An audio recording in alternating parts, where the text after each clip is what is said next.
So hello guys, welcome back to I smart study point. तो जैसा कि देखिए, आप लोग जानते ही हैं हमारा क्लास 12th में क्या चल रहा था, चैप्टर 2 बिलियन। तो उसका हम एक और टॉपिक लेकर आए हैं, मोललता। चैप्टर टॉपिक वाइज आपको मिल रहा है चैप्टर का, तो आप देखते रहिए। लिंक डिस्क्रिप्शन बॉक्स में मिल जाएगा। क्लास 12 केमिस्ट्री, मैथ, फिजिक्स के सभी वीडियो देखना चाहते हैं तो ठीक है।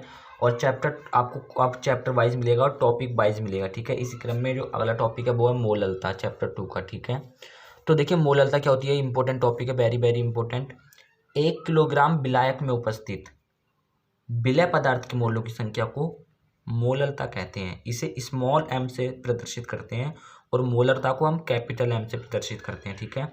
इसकी इकाई मतलब मात्रक, यूनिट, ठीक है। तो इसका इकाई मोल बटे किलोग्राम होता है, यानी कि मोल प्रति किलोग्राम होता है। देखिए, हमने आपको बता दिया था, जैसा कि आप देखिए जानते ही होंगे, हमने आपको क्या बताया था। जैसे देखिए,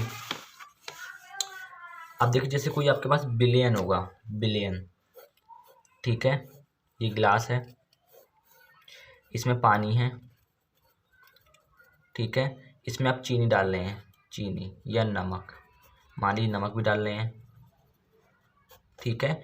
तो क्वेश्चन में ये क्या हो गया आपका, ये हो गया आपका विलायक, जो कम मात्रा में होगा, ठीक है। और ये हो गया आपका विलेय, ठीक है। तो जो हमारा बिलियन बनता है, बिलियन, वो बनता है विलेय प्लस विलायक से मिलकर, सिंपल, ठीक है। क्योंकि अगर आप विलायक लेंगे, उसमें आप कुछ घोल देंगे, तो उसका जो मिश्रण बनेगा, जैसे चीनी और पानी मिलकर क्या बनाएंगे, शरबत। तो जो शरबत होगा वो बन गया आपका विलेयन। क्या बन गया वो, विलेयन। उसमें घुला क्या है आपका, विलेय और विलायक से मिलकर वो बना है, ठीक है।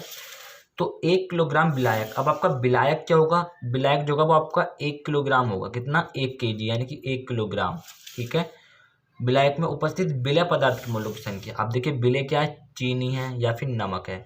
तो इन दोनों की, या जो भी उसमें घुल रहा है, तो उसके जो विलय पदार्थ के जो मोलों की संख्या होती है, उसको हम मोललता कहते हैं। क्या कहते हैं, मोललता। ध्यान दीजिए, 1 किलोग्राम विलायक में उपस्थित, यानी कि विलायक कितना होगा, 1 किलोग्राम।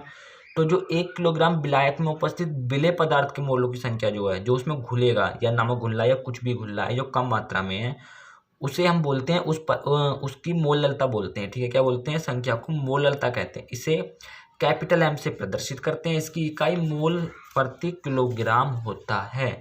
अब फॉर्मूला जान लेते हैं। फॉर्मूला है आपका मोलरता एम इज इक्वल टू विलय के मोलों की संख्या बटे विलायक का भार, ठीक है। तो विलायक का भार कितना होगा, देखिए 1 किलोग्राम विलायक में, यानी कि विलायक का भार तो आपको मिल जाएगा 1 किलोग्राम। आप ध्यान दीजिए, विलायक का भार आपको किलोग्राम में लेना है। यदि आपको विलायक का भार ग्राम में दिया हुआ है, तो आपको पहले चेंज करना पड़ेगा किलोग्राम में। किसमें, किलोग्राम में, ध्यान दीजिएगा।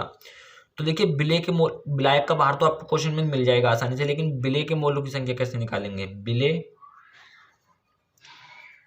के मोलों की संख्या। तो इसका एक फॉर्मूला होता है, विलय का भार बटे विलय का अणुभार, ठीक है। विलय का भार बटे अणुभार, यानी कि विलय का अणुभार, ठीक है, ठीक है ना। तो विलय के भार को हम किससे दिखाते हैं, W से, बटे अणुभार को किससे दिखाएंगे हम, M डैश से। किससे, M डैश से, इस कैपिटल M डैश से, ठीक है। तो देखिए, इसके स्थान पर, टोटल के स्थान पर आप ये, इसके स्थान पर ये रख सकते हैं, ठीक है। विलय के मोलों की संख्या का जो निकालते हैं, विलय का भार बटे अणुभार, तो मोलरता M, capital M is equal to विलय के मोलों की संख्या की जगह पे क्या रख सकते हैं हम, W अपॉन M डैश, यानी कि विलय का भार बटे अणुभार, W अपॉन M डैश, यानी कि विलय का भार बटे अणुभार, इसके इज इक्वल टू, यानी कि अपॉन में विलायक का भार किलोग्राम में। ध्यान दीजिए, विलायक का भार किलोग्राम में, ठीक है। अब आप मान लीजिए विलायक का भार क्या है, WS मान लीजिए। क्यों, आप कुछ भी मान सकते हैं उस हिसाब से, तो क्योंकि जो हमने विलय का भार हो गया ना, W तो विलय का भार हो गया, वेट तो हमने इसको WS मान लिया।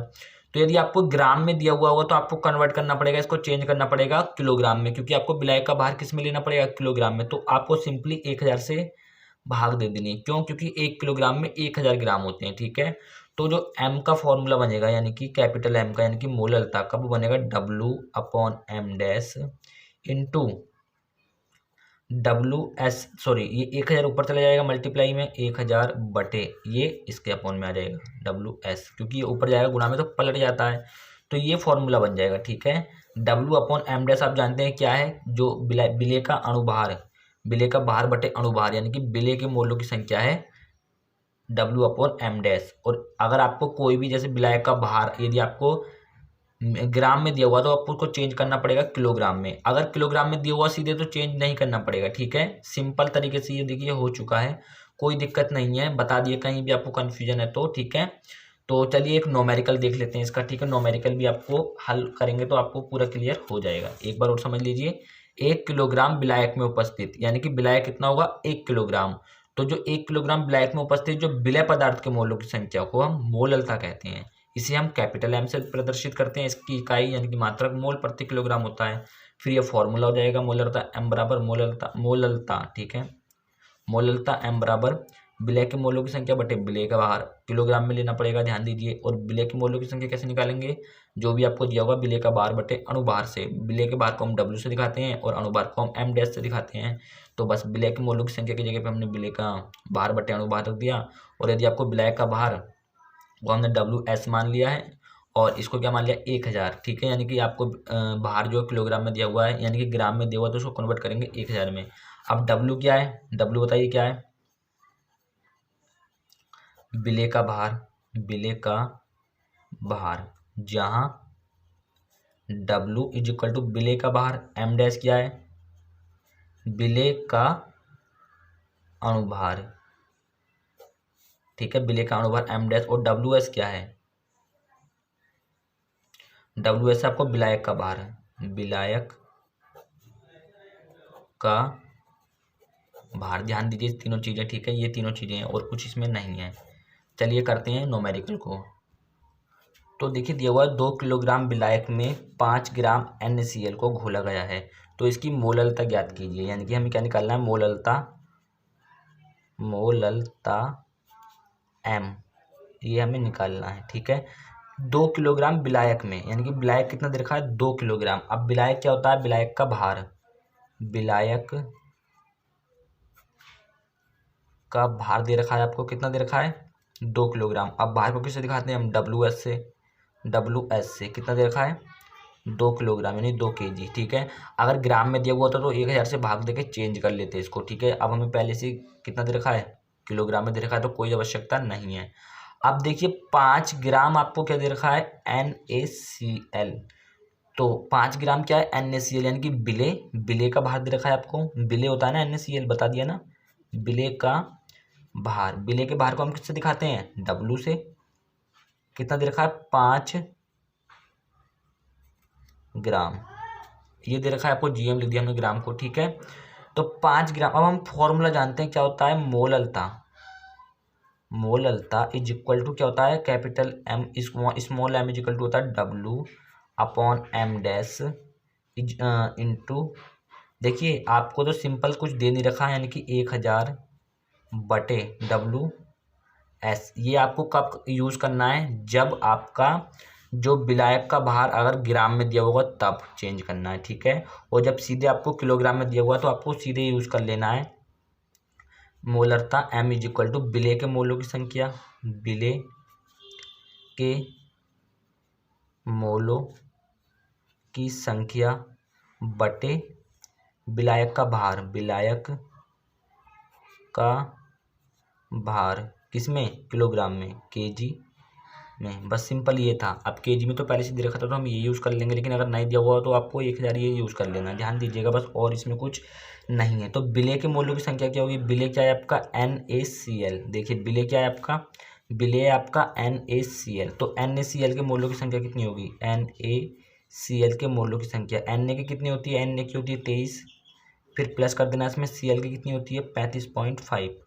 आपको आपने याद किया होगा 11th क्लास में, तो याद ही क्या होगा, ये आपको सब चीज़ उसमें है, तो 58.5 हो जाएगा, ठीक है। NaCl के मोलों की संख्या कितनी होगी 58.5, विलय क्या है इसमें NaCl है, NaCl के मोलों की संख्या 58.5, तो capital small m is equal to इसके स्थान पर कितना रहेगा 58.5 अपॉन विलायक का भार आपको कितना दिया था kg में, ठीक है। कितना दिया था देखिए यहाँ पे 2 किलोग्राम, विलायक का भार तो हम 2 रख देंगे इसके स्थान पर, ठीक है। यहाँ से पॉइंट हटाएंगे, यहाँ 0 बढ़ाएंगे, तो देखिए 5 से काट भी सकते हैं, नहीं तो 20 से भाग दे दीजिए। 5 से कम 5 और 5 से कम 5, इसके पास कितना बचा आपके पास 3, 5 सत्ते 35 बटे, इससे किससे काट सकते हैं 5 चौक 20।